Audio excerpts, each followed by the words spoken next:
Bonsoir, bienvenue sur la voix de Morgane. J'espère que vous allez bien. Je vais reprendre la lecture des 4 filles du Docteur March. Nous en étions au chapitre 4 de la deuxième partie, leçon de littérature. Je vous remercie beaucoup pour votre écoute et je vous dis à tout à l'heure après cette lecture. Merci encore. Hop. Pardon. La fortune sourit soudain à Joe en lâchant un penny porte-bonheur sur son passage. Pas exactement un penny en or, mais je doute qu'un demi-million lui eût procuré une joie plus sincère que la petite somme qui lui échut de cette manière. Toutes les 2 ou 3 semaines, elle s'enfermait dans sa chambre, enfilait sa tenue d'écrivain et plongeait dans un tourbillon, ainsi qu'elle le nommait, travaillant à son roman de tout son cœur et de toute son âme, car elle ne trouverait pas le repos avant de l'avoir terminé. Sa tenue d'écrivain consistait en un grand tablier noir sur lequel elle pouvait essuyer sa plume à volonté et un bonnet du même matériau orné d'un guilleret nœud rouge dans lequel elle fourrait sa chevelure quand le terrain était déblayé et qu'elle pouvait passer à l'action. Ce bonnet était un fanal aux yeux curieux de la famille, qui, durant ces périodes, gardait ses distances, se contentant de glisser de temps à autre la tête par l'ouverture pour demander d'un air concerné « Le génie s'embrase, Joe ?» Parfois, il ne s'aventurait même pas à poser la question. Il se bornait à observer le bonnet et jugeait en conséquence. Si cet attribut vestimentaire éloquent était rabattu sur le front, c'était le signe d'un travail acharné. Dans les moments de fièvre, il était incliné de manière désinvolte et lorsque le désespoir s'emparait de l'auteur, il était arraché, jeté à terre. À de tels moments, l'intrus se retirait en silence et personne n'osait s'adresser à Joe avant que le nœud rouge ne se dressât gaiement au-dessus du front talentueux. Elle ne se prenait aucunement pour un génie, mais lorsqu'une crise d'écriture s'emparait d'elle, elle s'y adonnait avec un total abandon et menait une vie merveilleuse, oublieuse du manque, des soucis ou du mauvais temps, installée en sécurité et heureuse dans un monde imaginaire peuplé d'amis presque aussi réels et chéris que ceux en chair et en os. Le sommeil délaissait ses yeux. Les plats n'étaient pas goûtés, le jour et la nuit étaient trop courts pour profiter du bonheur qui ne l'envahissait qu'à ses seules occasions et rendait ses heures dignes d'être vécues, même si elle ne portait pas d'autres fruits. L'inspiration divine durait généralement une semaine ou 2 et elle émergeait alors de son tourbillon, affamée, somnolente, courroucée ou déprimée. Elle se remettait à peine d'une de ces crises lorsqu'on la persuada d'accompagner Mademoiselle Crocker à une conférence et, en remerciement de sa vertu, elle fut récompensée par une nouvelle idée. Il s'agissait d'un cours populaire, la conférence sur les pyramides, et Joe se posait des questions sur le choix d'un tel sujet pour un tel public, mais de son point de vue, il allait de soi qu'il serait remédié à un grand mal social ou qu'un immense manque serait comblé en exposant les gloires des pharaons devant un auditoire dont les pensées étaient occupées par le prix du charbon et de la farine, et qui passait sa vie à essayer de résoudre des énigmes plus ardues que celles du Sphinx. Elles étaient en avance et, tandis que Mademoiselle Crocker terminait le talon de sa chaussette, Joe s'amusait à observer les visages autour d'elle. À sa gauche se trouvaient 2 matrones au front énorme et aux bonnets assortis qui discutaient droit de la femme tout en crochetant des frivolités.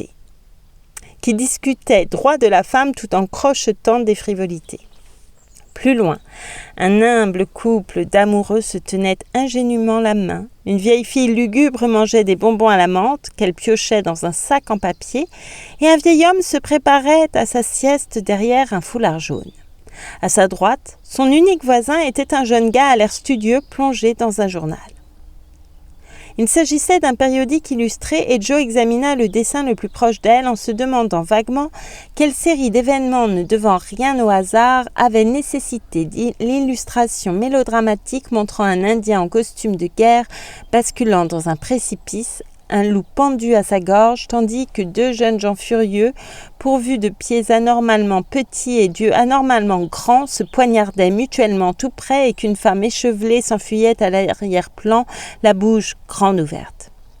En s'interrompant pour tourner la page, le jeune homme vit qu'elle regardait et, avec une amabilité enfantine, lui tendit la moitié de son journal en disant sans embâche « Vous voulez la lire ? C'est une histoire excellente. » Joe accepta avec un sourire, son amour pour les jeunes gens n'ayant pas diminué avec l'âge, et elle se retrouva rapidement plongée dans le labyrinthe habituel d'amour, de mystère et de meurtre, car l'histoire appartenait à cette littérature légère dans laquelle les passions s'en donnent à cœur joie, et, lorsque l'imagination de l'auteur vient à manquer, une grande catastrophe élimine la moitié des dramatis personae, tandis que la moitié restante exulte devant leur chute. « Excellent, non ?» demanda le garçon, tandis que les yeux de Joe parcouraient le dernier paragraphe de sa partie de journal. « Je suppose que vous et moi ferions aussi bien si on essayait, » répondit Joe, que son admiration devant ses inepties amusait. « Je serais un gars plutôt chanceux si j'en étais capable. Elle gagne bien sa vie avec de telles histoires, paraît-il, déclara-t-il en désignant le nom de Madame Slang, Northbury, sous le titre du récit. « Vous la connaissez ?» demanda Joe, soudain intéressé. « Non, mais je lis toutes ces histoires et je connais un type qui travaille au bureau où ce journal est imprimé. » « Vous dites qu'elle gagne bien sa vie avec de telles histoires ?» s'enquit Joe, soudain plus respectueuse du groupe d'agités et de la densité des points d'exclamation qui ornaient la page. « J'imagine. Elle sait parfaitement ce qui plaît aux gens et elle est bien payée pour l'écrire. » La conférence débuta à ce moment-là, mais Joe n'en entendit presque rien, car tandis que le professeur Sands débitait son discours sur Belzoni, Khéops, les scarabées, les hiéroglyphes, elle recopiait en douce l'adresse du journal et résolvait audacieusement de tenter de gagner les $100 offerts dans ses colonnes pour une histoire à sensation. Au moment où la conférence se termina et où le public se réveilla, elle avait échafaudé l'idée de se bâtir une immense fortune. Ce ne serait pas la première fondée sur un journal. Et elle était déjà plongée dans la concoction de son histoire, incapable de décider si le duel devait survenir avant la fugue amoureuse ou après le meurtre. À la maison, elle ne dit rien de son projet, mais se mit au travail dès le lendemain, suscitant de l'inquiétude chez sa mère, toujours un peu anxieuse quand le génie s'embrasait. Joe ne s'était encore jamais essayé à ce style, se contentant de romances très légères pour le Spread-Eagle. Non, pas du tout, Spread-Eagle. C'est pas ça, non. Spread-Eagle. Bon, je n'y arrive pas. Ses expériences théâtrales et ses lectures variées étaient désormais utiles, car elles lui donnaient des idées pour les effets dramatiques et fournissaient intrigues, vocabulaire et costumes. Il se trouvait dans son histoire autant de désespoir et de désolation que sa connaissance limitée de ces désagréables émotions lui permettait d'imaginer et, l'ayant située à Lisbonne, elle se retrouva avec un tremblement de terre en guise d'opportun et saisissant dénouement. Le manuscrit fut discrètement envoyé, accompagné d'une lettre disant modestement que si l'histoire ne remportait pas le prix, ce que l'auteur osait à peine espérer, elle serait très heureuse de recevoir la somme correspondant à la valeur qu'on lui attribuait. Attendre 6 semaines est long, et encore plus long lorsqu'il s'agit pour une fille de garder un secret. Mais Joe s'y tint et elle commençait juste à abandonner tout espoir de revoir un jour son manuscrit lorsqu'une lettre arriva, qui lui coupa le souffle car, quand elle l'ouvrit, un chèque de $100 tomba sur ses genoux. Elle l'observa un instant comme si c'était un serpent, puis lut la lettre et se mit à pleurer. Si l'homme aimable qui avait écrit ce gentil mot avait eu connaissance de l'intense bonheur qu'il procurait à une de ses semblables, je pense qu'il aurait consacré ses heures de loisir, s'il en avait, à ce divertissement. Car Joe accordait plus de valeur à la lettre qu'à l'argent. Parce qu'elle était encourageante et, après des années de labeur, il était si agréable de s'apercevoir qu'elle avait appris à faire quelque chose, même s'il ne s'agissait que d'écrire une histoire à sensation. On vit rarement jeune femme plus fière lorsque, s'étant reprise, elle électrisa la famille en apparaissant devant elle la lettre dans une main, le chèque dans l'autre, en annonçant qu'elle avait remporté le prix. Naturellement, il y eut un grand jubilé et, quand l'histoire fut publiée, tout le monde la lut et la loua. Même si, après avoir dit que le vocabulaire était bon, l'intrigue originale et solide et la tragédie tout à fait saisissante, son père secoua la tête et déclara d'un ton détaché « Tu peux faire mieux que ça, Joe. Vise les sommets et ne t'occupe pas de l'argent. » « Moi, je pense que le mieux, c'est l'argent. Qu'est-ce que tu vas faire avec une telle fortune ?» demanda Amy en regardant le bout de papier magique d'un œil révérencieux. « Envoyer Beth et maman au bord de la mer 1 mois ou 2, répondit aussitôt Joe. « Oh, comme c'est merveilleux. »« Non, je ne peux pas faire ça, ma chérie, ce serait trop égoïste, » s'écria Beth, qui avait applaudi de ses mains fines et avait longuement inspiré comme si elle se languissait des brises océanes. Puis elle s'interrompit et repoussa d'un geste le chèque que sa sœur agitait devant elle. « Oh, mais tu vas y aller, c'est ce que j'ai décidé. C'est pour cette raison que j'ai tenté le coup et que j'ai réussi. Je n'avance pas quand je ne pense qu'à moi, alors ça m'aide de travailler pour toi, vois-tu. De plus, Mamie a besoin de changement et elle ne t'abandonnera pas. Tu dois donc y aller. Ce ne sera pas amusant de te voir revenir à nouveau dodu et le teint rose. Hurrah pour le Dr Joe, qui soigne toujours ses patients. Elles partirent donc au bord de la mer après maintes discussions. Et même si Beth ne revint pas aussi dodue et le teint rose que désiré, elle allait beaucoup mieux et Madame March déclara qu'elle se sentait rajeunie de 10 ans. Jo était donc satisfaite de l'investissement de l'argent gagné et elle se mit à l'ouvrage avec enthousiasme, résolue à empocher davantage de ses agréables chèques. Elle en toucha plusieurs cette année-là et commença à ressentir le pouvoir qu'elle avait dans la maison, car par la magie d'une plume, ses bêtises se transformaient en confort pour eux tous. La fille du duc paya la note du boucher. Une main fantôme déroula un nouveau tapis et la malédiction des Coventry se révéla une bénédiction pour les March en se métamorphosant en provisions et robes. La richesse est une chose évidemment désirable, mais la pauvreté a ses bons côtés et l'un des agréables mérites de l'adversité est l'authentique satisfaction résultant du travail généreux de la tête ou des mains. Et c'est à l'inspiration dictée par la nécessité que nous devons la moitié des sages, beaux et utiles bienfaits de l'univers. Jo goûtait à cette satisfaction et cessa d'envier les filles plus riches, car savoir qu'elles pouvaient subvenir à ses besoins sans avoir à demander le moindre sou à quiconque lui procurait un grand réconfort. Ces petites histoires ne furent pas spécialement remarquées, mais elles trouvèrent un marché et, encouragée par ce fait, elle décida de tenter un coup audacieux pour obtenir gloire et fortune. Ayant recopié son roman pour la 4e fois, l'ayant lu à tous ses amis intimes et soumis à 3 éditeurs, elle finit par trouver à le céder à condition de le réduire d'un tiers et de supprimer toutes les parties qu'elle admirait particulièrement. Maintenant, soit je le fourre à nouveau dans ma rôtissoire à réflecteur pour qu'il y moisisse, soit je paie pour l'imprimer moi-même, ou bien je fais des coupes pour plaire aux acheteurs et j'en tire ce que je peux. La célébrité, c'est très bien chez soi, mais l'argent est plus commode. Je voudrais donc avoir votre avis au cours de cette réunion sur ce sujet important, dit Jo en convoquant un conseil de famille. Ne gâche pas ton livre, ma fille, parce qu'il a plus de valeur que tu le crois et l'idée de départ est bien travaillée. Qu'il attend des mûrisses, conseilla son père. Son prêche était conforme à ses actes, puisqu'il avait patienté 30 ans afin que ses propres fruits mûrissent et était peu pressé de les récolter, même à ce moment-là, alors qu'ils étaient sucrés et bien mûrs. Il me semble que Jo tirerait plus de profit en faisant une tentative qu'en attendant, dit Madame March. La critique est la meilleure façon d'évaluer un tel travail, car elle lui montrera les mérites et les défauts insoupçonnés, ce qui l'aidera à faire mieux la prochaine fois. Nous sommes trop partiaux, mais les louanges ou les critiques extérieures s'avéreront utiles, même si elles gagnent peu d'argent. Oui, dit Jo en fronçant les sourcils, c'est exactement ça. J'ai passé beaucoup trop de temps sur ce machin, je ne sais pas si c'est bon, mauvais ou quelconque. Ça m'aiderait beaucoup que des gens y jettent un regard froid et impartial et me disent ce qu'ils en pensent. Si j'étais toi, je n'en enlèverais pas un mot. Tu le gâcherais en le faisant parce que l'intérêt de l'histoire réside davantage dans les pensées que dans les actes des protagonistes, et ce sera très confus si tu n'expliques pas au fur et à mesure, dit Meg qui croyait fermement que ce livre était le plus remarquable roman jamais écrit. Mais M. Allen dit « Laissez tomber les explications, faites-en quelque chose de court et théâtral et laissez les personnages raconter l'histoire », l'interrompit Jo en se référant à la lettre de l'éditeur. « Fais ce qu'il te dit, il sait ce qui se vend, pas nous. Faisons un bon livre populaire et récolte autant d'argent que tu peux. Plus tard, quand tu te seras fait un nom, tu pourras te permettre les digressions et mettre des personnages philosophes et métaphysiques dans tes romans, dit Amy, dont le point de vue sur la question était strictement pratique.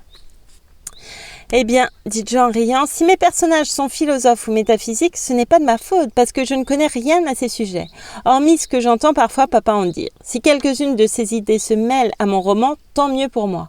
Et toi, Beth, qu'est-ce que tu en dis ? J'aimerais le voir imprimé bientôt, fut tout ce que répondit Beth en souriant. Mais elle avait inconsciemment accentué le dernier mot et la lueur mélancolique qui brillait dans ses yeux, qui n'avaient jamais perdu de leur candeur enfantine, glaça un instant le cœur de Jo d'appréhension, ce qui la décida à réaliser bientôt son petit projet. C'est donc avec une détermination spartiate que le jeune auteur posa son premier nez sur la table et entreprit de faire des coupes aussi impitoyablement qu'un ogre. Dans l'espoir de plaire à tout le monde, elle suivit les conseils de chacun. Et comme le vieil homme et son âne dans la fable, ça ne plut à personne. Son père aimait bien la touche métaphysique qui s'y était inconsciemment glissée, par conséquent elle la laissa, même si elle avait des doutes à ce sujet.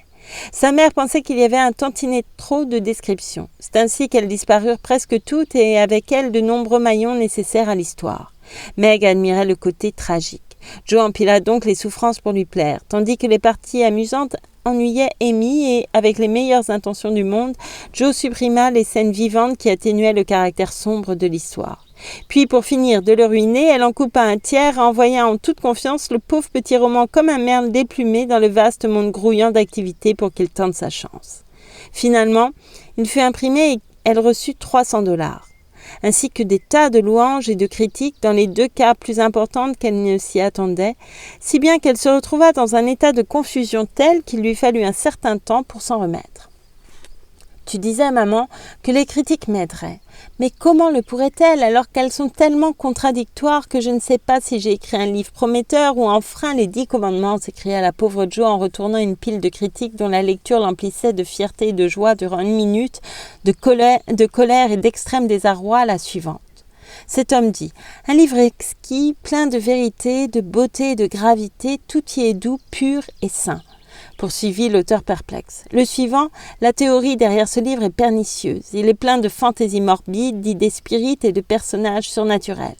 Bon, comme je n'avais pas la moindre théorie, que je ne crois pas au spiritisme et que j'ai tiré mes personnages de la vie réelle, je ne vois pas ce qu'il peut y avoir de juste dans cette critique. Un autre dit « C'est l'un des meilleurs romans américains publiés depuis des années. » Je ne suis pas idiote à ce point. Et le suivant affirme que, bien qu'il soit original et écrit avec beaucoup de puissance et de sentiment, c'est un livre dangereux. Mais non, certains se moquent de lui, certains en font des éloges excessifs et presque tous insistent sur le fait que j'ai une grande théorie à exposer alors que je ne l'ai écrit que pour le plaisir et l'argent. Je regrette de ne pas l'avoir imprimé en entier ou pas du tout parce que je déteste être si horriblement mal jugée. Sa famille et ses amis lui dispensèrent réconfort et louanges à profusion. Mais ce fut tout de même une période difficile pour une Jo sensible et fougueuse qui voulait si bien faire et avait apparemment si mal réussi. Mais ça lui fit du bien, car ceux dont l'opinion avait une grande valeur lui adressèrent les critiques qui constituent la meilleure éducation d'un auteur et, une fois passée la première amertume, elle fut capable de rire de son pauvre petit livre, y croyant encore malgré tout et se sentant d'autant plus sage et forte grâce à la gifle qu'elle avait reçue. Comme je ne suis pas un génie comme Keats, ça ne va pas me tuer, dit-elle vaillamment. Et toute cette plaisanterie se retourne en ma faveur, après tout, parce qu'on accuse les passages qui ont été directement inspirés de la vie réelle d'être impossibles et absurdes, et on déclare que les scènes qui ont été imaginées par ma petite tête ridicule ont un charme naturel, tendre et juste. Alors je vais me réconforter de cette façon, et quand je serai prête, j'en entreprendrai un nouveau. Chapitre 5. Expérience domestique.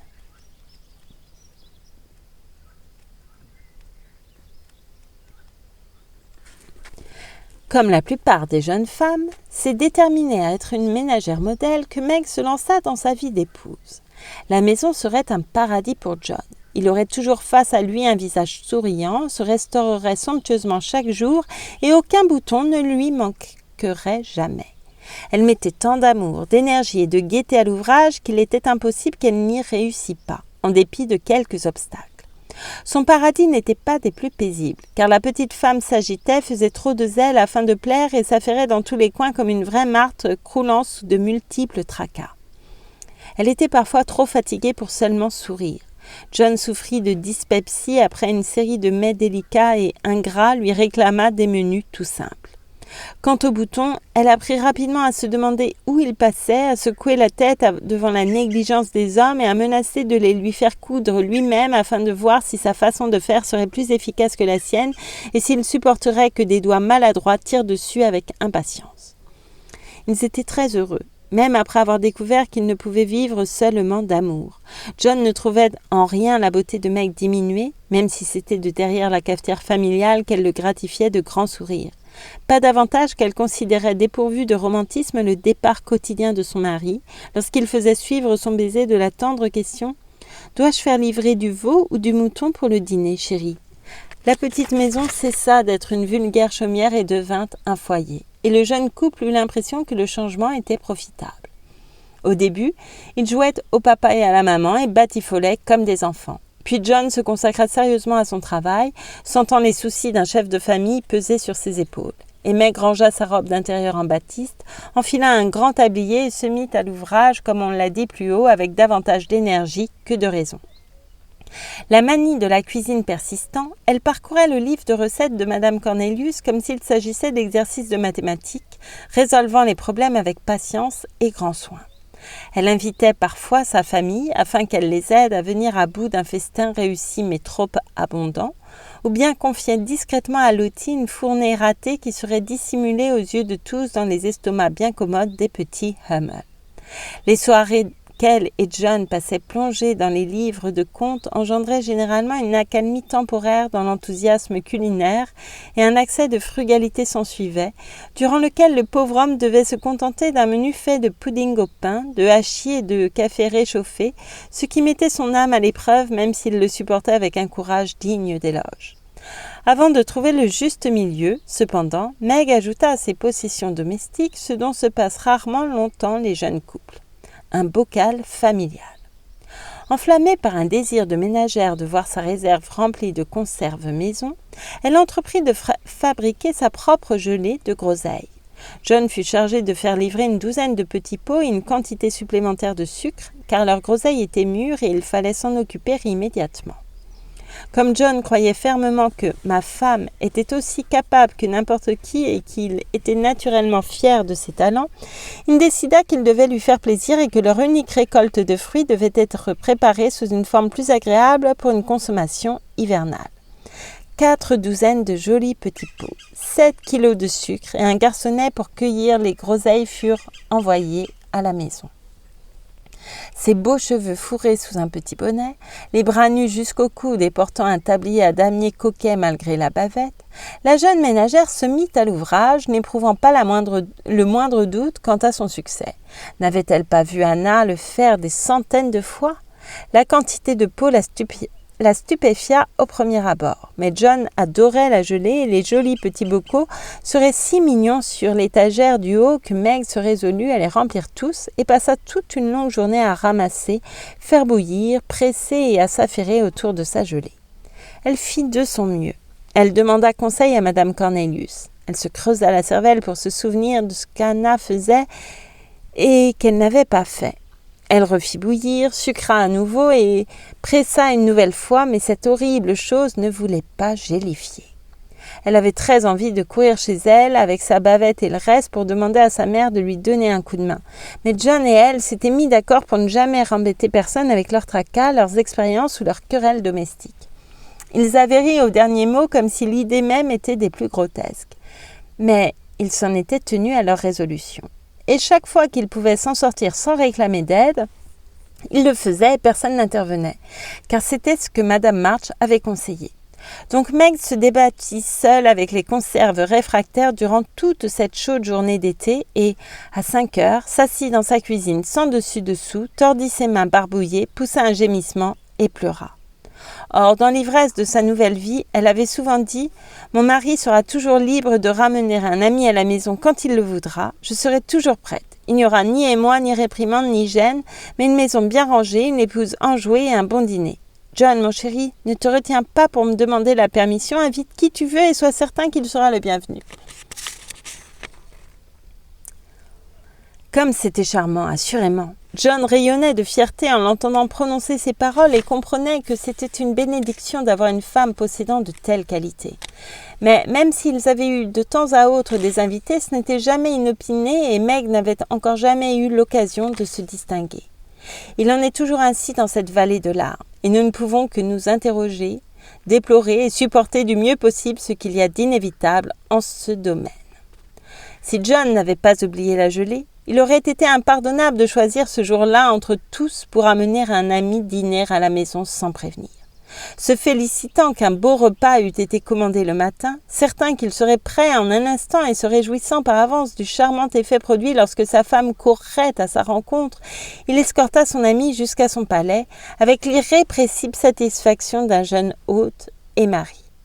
Le monde est décevant, comme John le découvrit en atteignant le colombier. La porte d'entrée était généralement ouverte de façon accueillante. Là, elle était non seulement fermée, mais verrouillée et la boue de la veille ornait toujours les marches. Les fenêtres du salon étaient closes, les rideaux tirés et le spectacle de la jolie épouse cousant sur la véranda vêtue de blanc, un plaisant petit nœud dans les cheveux ou d'une hôtesse aux yeux brillants, gratifiant son invité d'un timide sourire de bienvenue, n'était nullement visible. Rien de la sorte. Pas âme qui vive, à l'exception d'un garçon à l'air sanguinolent endormi sous les groseilliers. Je crains que quelque chose ne soit arrivé. Va au jardin, Scott, pendant que je cherche Madame Brooke, dit John, inquiet du silence et de la désolation. Il contourna la maison en courant, guidé par une odeur âcre de sucre brûlé, et M. Scott le suivit sans se presser, affichant une expression étrange. Il s'arrêta discrètement à distance lorsque Brooke disparut, mais il pouvait à la fois voir et entendre et, étant célibataire, jouit considérablement de la scène. Dans la cuisine, le désordre et l'affliction régnaient. Une préparation de gelée dégoulinait de pot en pot, une autre était étalée par terre et la troisième brûlait gaiement sur le fourneau. Lottie, avec un flegme teutonique, mangeait tranquillement du pain et du vin de groseille, car la gelée était toujours dans un désespérant état liquide, tandis que Madame Brooke, le tablier sur la tête, sanglotait lamentablement. « Ma petite chérie, qu'est-ce qui se passe ?» s'écria John en se précipitant, assailli de visions atroces de mains ébouillantées, de soudaines nouvelles affligeantes et d'une secrète consternation en songeant à l'invité dans le jardin. « Oh John, je suis tellement fatiguée, j'ai chaud, je suis en colère et tourmentée, je me suis escrimée jusqu'à l'épuisement. Viens m'aider ou je vais mourir. » Et l'épouse éreintée se jeta contre sa poitrine, l'accueillant avec douceur dans tous les sens du terme, car le tablier avait été baptisé en même temps que le sol. « Qu'est-ce qui te tracasse, ma chérie? Quelque chose d'affreux est arrivé ?» demanda un John inquiet en embrassant tendrement le sommet du petit bonnet posé tout de travers. « Oui, sanglota désespérément Meg. Dis-moi vite alors, ne pleure pas, je peux tout supporter sauf ça. Allez, mon amour. » La gelée ne chélifie pas et je ne sais pas quoi faire. John Brooke rit comme il n'aurait jamais dû oser rire. Et le railleur Scott sourit involontairement en entendant l'éclat de rire franc qui porta le coup fatal au malheur de la pauvre Meg. « C'est tout, mais flanque tout par la fenêtre et ne t'inquiète pas pour ça, je t'en achèterai des litres si tu veux. Mais pour l'amour du ciel, ne deviens pas hystérique, j'ai amené Jack Scott à dîner et... » John n'alla pas plus loin, car Meg le repoussa et joignit les mains en un geste tragique en se laissant tomber sur une chaise, s'exclamant d'un ton où se mêlaient indignation, reproche et désarroi. « Un homme à dîner, tout est en désordre. John Brooke, comment as-tu pu faire une chose pareille ?»« Chut, il est dans le jardin. J'avais oublié cette diable de gelée, mais on ne peut plus rien y faire, » dit John en embrassant du regard le spectacle d'un air anxieux. « Tu aurais dû envoyer un message ou me le dire ce matin et tu aurais dû te souvenir à quel point j'étais occupée, poursuivit Meg avec humeur, car même les tourterelles donnent des coups de bec lorsqu'on les hérisse. Je ne le savais pas ce matin, il était trop tard pour envoyer un message, je l'ai rencontré en partant. Je n'ai jamais songé à te demander la permission, tu m'as toujours dit de faire à ma guise.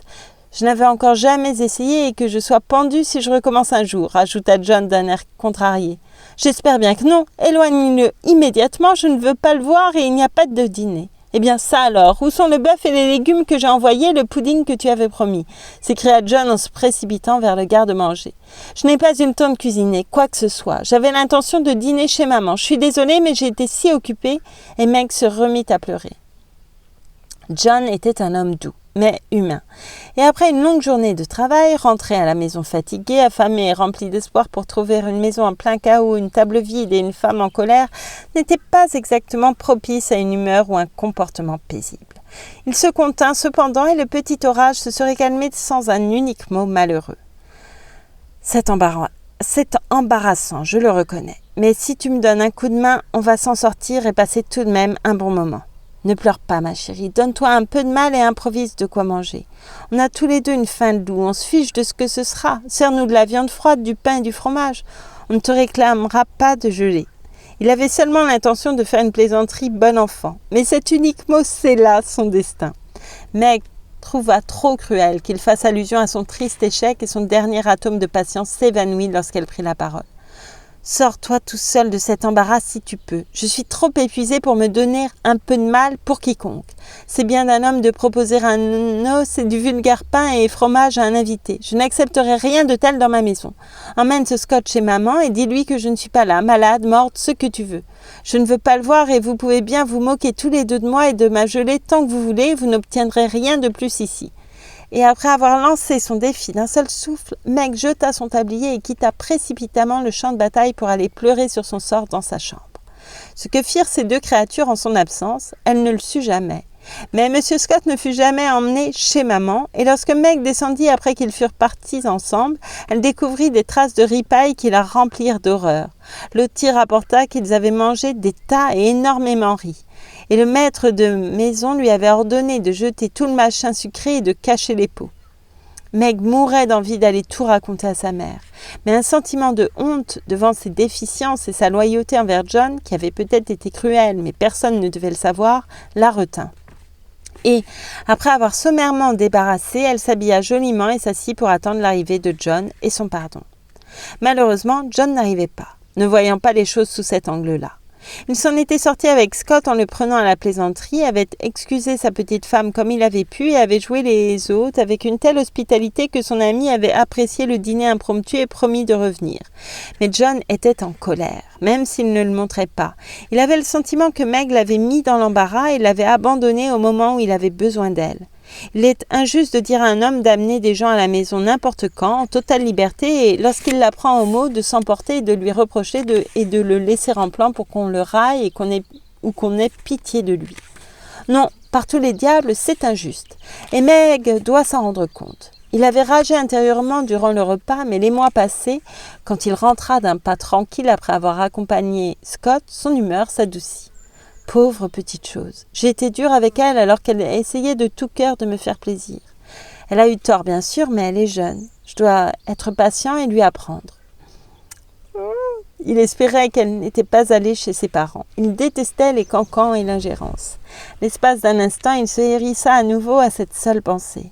Puis la peur que Meg ne pleure à s'en rendre malade l'apaisa et il accéléra l'allure, résolu à être calme et gentil, mais ferme, tout à fait ferme, et à lui montrer qu'elle avait failli à son devoir d'épouse. Meg était-elle aussi résolue à être calme et gentille, mais ferme, et à lui montrer où était son devoir. Elle avait très envie de courir à sa rencontre, de lui demander pardon et d'être embrassée et réconfortée, comme elle était certaine de l'être. Mais évidemment, elle ne fit rien de la sorte. Et voyant John arriver, elle se mit à fredonner de façon toute naturelle en se balançant et en cousant comme une dame oisive dans son plus beau salon.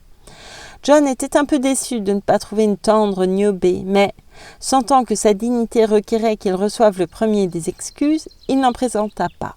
Il se contenta d'entrer tranquillement et s'étendit sur le canapé en faisant une remarque particulièrement pertinente. « Ça va être la nouvelle lune, ma chérie. » « Je n'y vois aucune objection, répondit Meg d'un ton tout aussi apaisant. M. Brooke lança quelques sujets d'ordre général, éludés par Mme Brooke, et la conversation languit. John alla à une des fenêtres, ouvrit son journal et l'éplucha au sens figuré.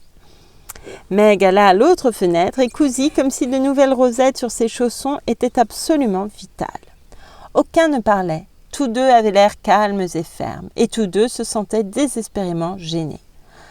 « Oh mon Dieu, songeait Meg, la vie maritale est vraiment éprouvante et nécessite une patience infinie, autant que d'amour, comme dit maman. » Le mot « maman » évoqua d'autres conseils maternels donnés longtemps auparavant et reçus avec des protestations incrédules. John est un homme bon, mais il a ses défauts et tu dois apprendre à les voir et à les supporter en gardant les tiens en mémoire. Il est très décidé, mais il ne s'obstinera pas si tu lui fais entendre raison calmement, si tu ne t'empresses pas de le contredire. Il est très fiable et exigeant avec la vérité.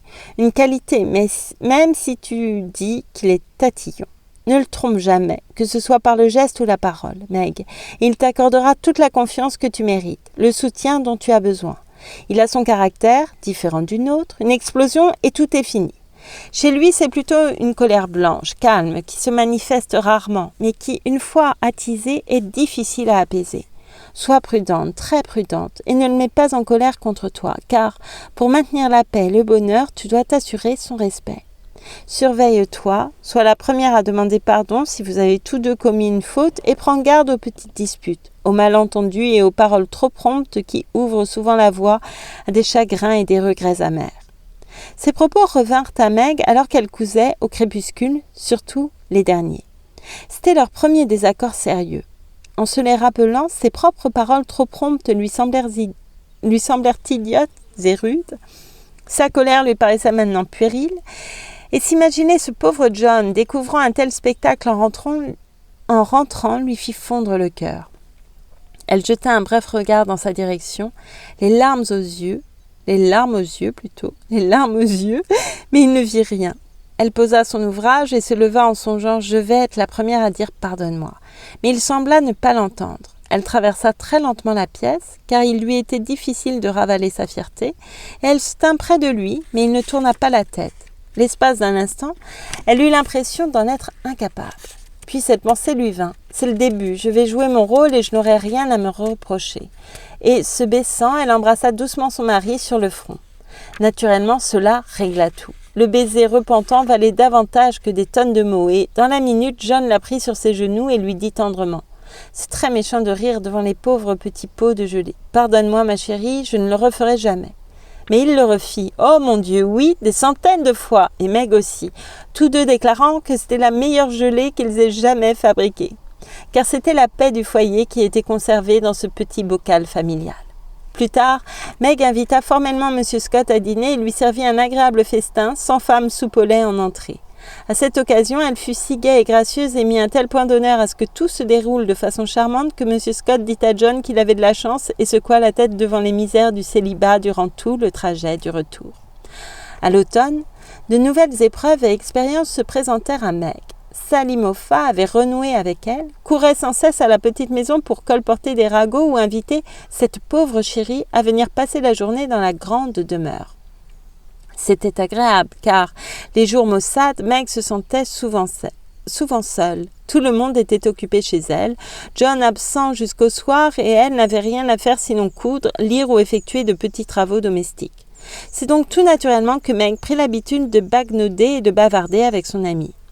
Voir les belles affaires de Sally lui donnait très envie d'en posséder d'identiques et ne pas les avoir la faisait s'apitoyer sur son sort. Sally était très gentille et lui offrait souvent les babioles convoitées, mais Meg refusait, sachant que ça déplairait à John.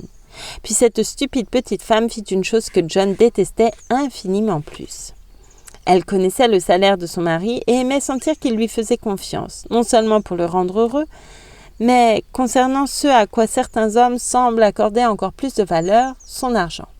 Elle savait où il était rangé, était libre de prendre ce qu'elle voulait et il lui demandait seulement de faire le compte de chaque penny, de payer les factures une fois par mois et de se souvenir qu'elle était l'épouse d'un homme pauvre. Jusque-là, elle avait bien agi, avait été prudente et méticuleuse, avait soigneusement tenu ses petits livres de comptes et les lui avait montrés chaque mois sans aucune crainte.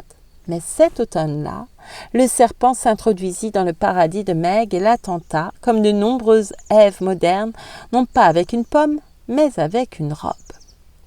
Meg n'aimait pas inspirer la pitié et qu'on lui fît sentir qu'elle était pauvre. Ça l'agaçait, mais elle avait honte de l'avouer et, de temps à autre, elle essayait de se consoler en s'offrant quelque chose de joli pour que Sally n'aille pas imaginer qu'elle devait économiser sur tout.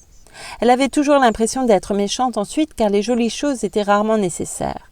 Mais elles étaient si bon marché qu'il était inutile de se tracasser à ce sujet. Alors les babioles commencèrent inconsciemment à s'accumuler et, lorsqu'elle partait faire les boutiques, elle ne flânait plus passivement. Mais les babioles coûtaient davantage qu'on l'imagine, et lorsqu'elle fit le compte à la fin du mois, le total l'effraya quelque peu. John était occupé ce mois-ci et la laissa se charger des factures. Le mois suivant, il était absent, mais le troisième, il fit les grands comptes du trimestre et Meg ne l'oublia jamais. Quelques jours plus tôt, elle avait fait une horrible chose qui pesait sur sa conscience. Sally avait acheté de nouvelles robes en soie et Meg mourait d'envie d'en avoir une neuve, une jolie robe légère pour les soirées. Celle en soie noire était trop banale et les robes de soirée toutes fines ne convenaient qu'aux jeunes filles. Tante March offrait généralement à chacune d'elles 25 $ pour le nouvel an.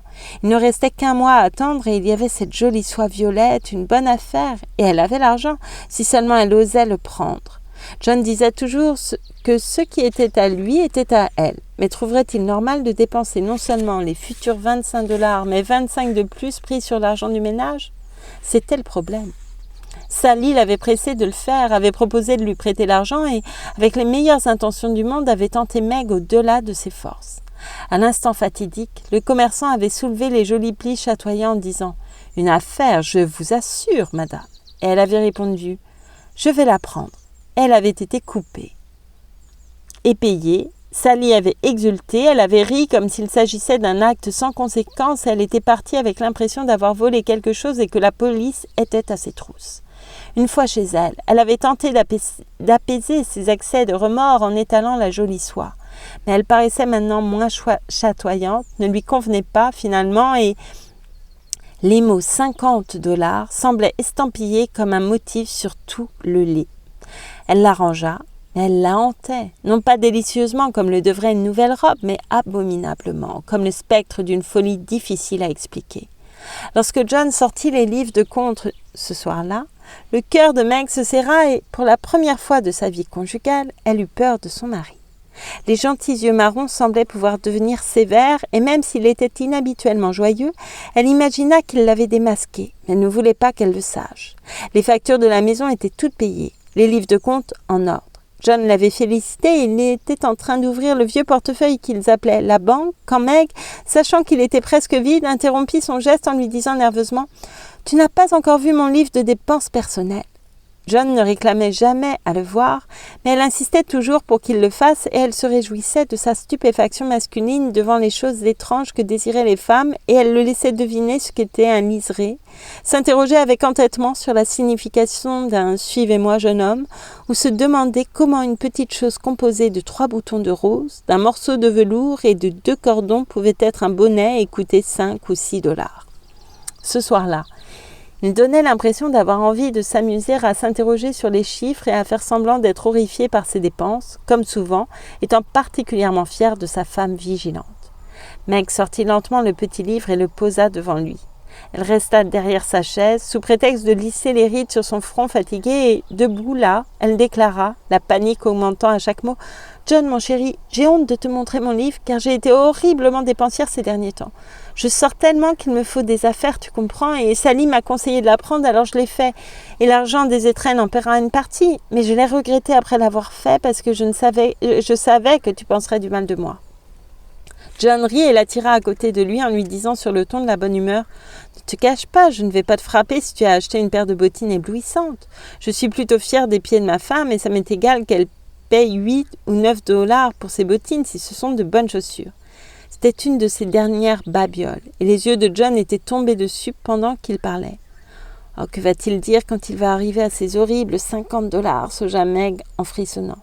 « C'est pire que des bottes. C'est une robe en soie, dit-elle, avec le calme du désespoir, car elle voulait en terminer avec le pire.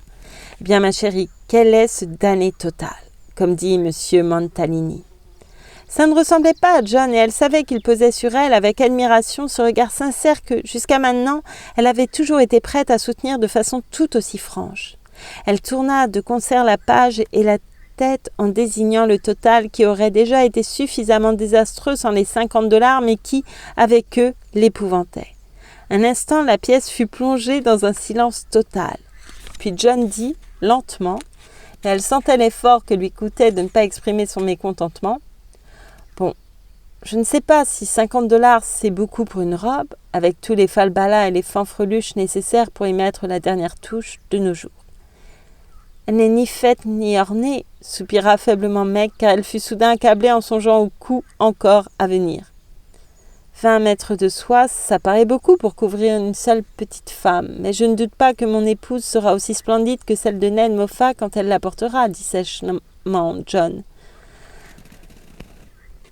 20 mètres de soie, ça paraît beaucoup pour couvrir une seule petite femme, mais je ne doute pas que mon épouse sera aussi splendide que celle de Ned Moffat quand elle la portera, dit sèchement John. Je sais que tu es en colère, John, mais je ne peux pas m'en empêcher. Je n'ai pas l'intention de gaspiller ton argent et je ne pensais pas que ces petites choses s'élèveraient à une telle somme. Je ne peux pas résister quand je vois Sally acheter tout ce qu'elle veut et avoir pitié de moi parce que je ne le fais pas. J'essaie de me contenter de ce que j'aime et c'est difficile et je suis lasse d'être pauvre. » Elle avait prononcé ces derniers mots si bas qu'elle crut à tort qu'il n'avait pas entendu. Et ils le blessèrent profondément parce qu'il s'était refusé de nombreux plaisirs pour Meg. Elle se serait mordue la langue jusqu'au sang au moment où elle le dit, car John repoussa les livres de compte et se leva en déclarant avec un léger tremblement dans la voix « C'est ce que je craignais.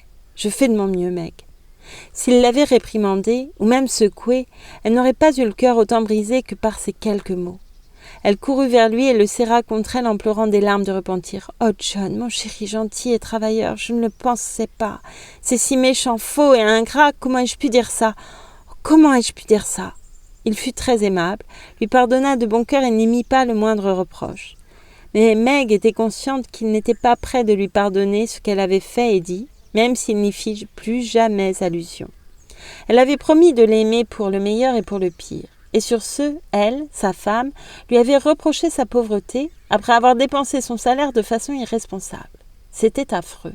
Et le pire fut que John resta par la suite parfaitement discret, comme si rien ne s'était passé, hormis qu'il restait tard en ville et travaillait dans la soirée tandis qu'elle partait se coucher et pleurait jusqu'à ce qu'elle s'endorme.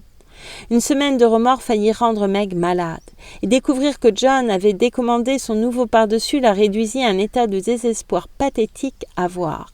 Il avait simplement dit, en réponse à son étonnement concernant ce changement, « Je ne peux pas me l'offrir, ma chérie. » Meg n'ajouta rien, mais quelques minutes plus tard, il la trouva le visage enfoui dans le vieux par-dessus, pleurant à s'en briser le cœur.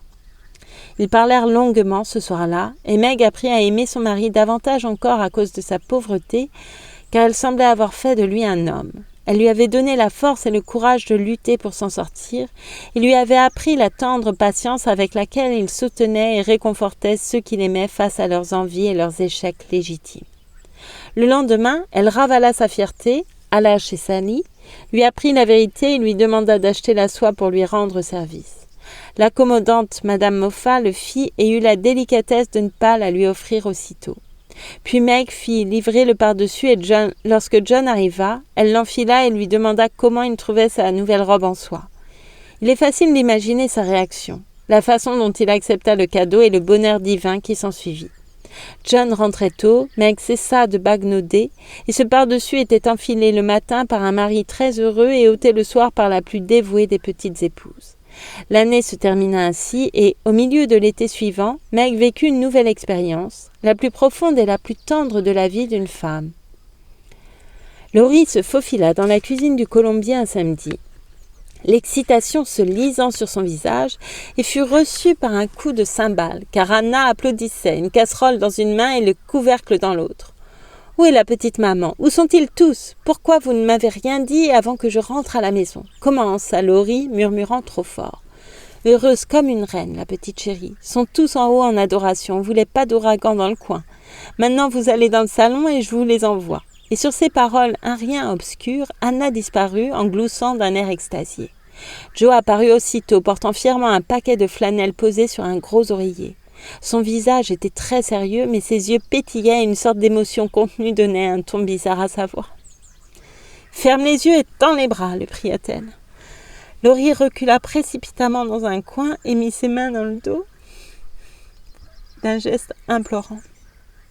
« Non merci, je ne préfère pas.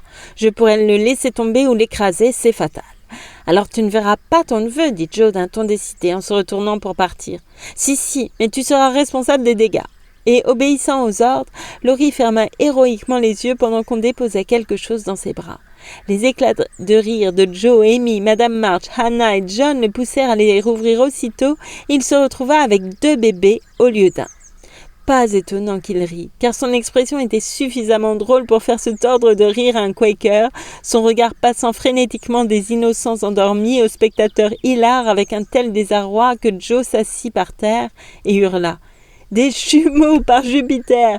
fut tout ce qu'il dit l'espace d'une minute. Puis, se tournant vers les femmes d'un air suppliant et comiquement pitoyable, il ajouta « Que quelqu'un les prenne, vite! Je vais rire et je pourrai les faire tomber !» John vint au secours de ses bébés et arpenta la pièce, un sur chaque bras, comme s'il était déjà initié au mystère des soins aux nourrissons, tandis que Laurie rit jusqu'à ce que les larmes ruissellent sur ses joues. « C'est la meilleure blague de la saison, non ? voulais pas qu'on te le dise, j'avais décidé de te faire la surprise et je peux me flatter que ça ait marché, dit Joe lorsqu'elle retrouva son souffle. Je n'ai jamais été autant stupéfiée de toute ma vie. N'est-ce pas drôle? Ce sont des garçons, comment vous allez les appeler? Regardons-les encore. Soutiens-moi, Joe, sur ma vie, c'est un de trop pour moi, rétorqua Laurie en considérant les nouveau-nés avec l'air d'un gros terre-neuve bienveillant observant 2 bébés chats. Garçons et filles, ils ne sont pas beaux, dit le fier papa avec un grand sourire aux petits gigoteurs rouges comme s'ils étaient des anges novices. Les enfants les plus remarquables que j'ai jamais vus. Qui est quoi? Dit Laurie en se penchant comme le balancier d'un puits pour examiner les prodiges. Amy a mis un ruban bleu au garçon et un rose à la fille, à la mode française pour qu'on sache toujours. En plus, l'un a les yeux bleus et l'autre marron. Embrasse-les, oncle Teddy, dit la malicieuse Joe. J'ai peur qu'ils n'aiment pas ça, commença Laurie avec une timidité inaccoutumée en la matière. Bien sûr que si, ils ont l'habitude maintenant. Fais-le immédiatement, monsieur, lui ordonna Joe, craignant qu'il ne s'exécute par personne interposée.